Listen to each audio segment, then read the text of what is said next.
When I started to study in the early 90s, I also sold my analog sound module again and bought yet another successor to my mid-80s synth. I tried to add a Leslie and a guitar preamp to get a decent Hammond organ sound. I also played around with a sampler, a rhythm and accompaniment module and a vocoder around this time.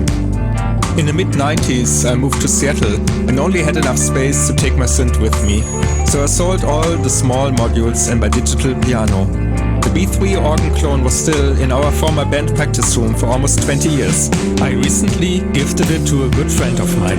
In Seattle, I did not find another band for several years, but eventually got more modules and sound packs for my synth and started playing around with hardware sequencers and groove boxes, more samplers, mixers, effects, an organ sound module, and even a real Leslie clone. I also had a virtual analog sound module, a looper, and a DJ CD player for a while. But later settled down for a 2-keyboard setup with a mixer, my Leslie clone, and a keyboard amp.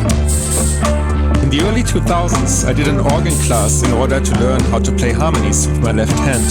After that class, I bought my first Entertainer keyboard with all kinds of sounds and styles, multiple drum kits. I used this keyboard and an antique baby grand piano to do side projects with my colleagues, singing songs from Marlene Dietrich to Nick Cave and even German Schlager of the 70s. All this came to an end when I moved back to Germany in 2004. This time, I left most of my band setup in Seattle and soon got rid of all samplers and small toys. I did not do much music for several years, except for a brief phase with a Korg M3 in 2007 and a Yamaha PSR line keyboard in 2009.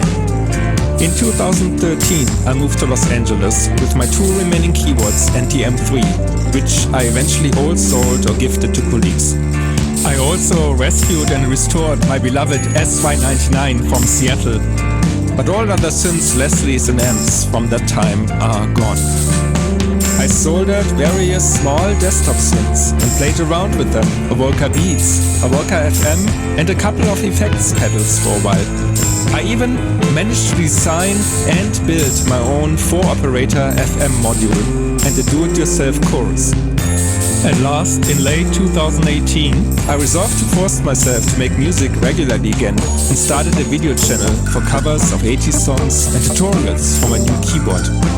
What would have been a Versi organ in the 80s was now a top-of-the-line Yamaha keyboard called Genos. After recording and performing many cover songs on my own, I included my colleagues in early 2020.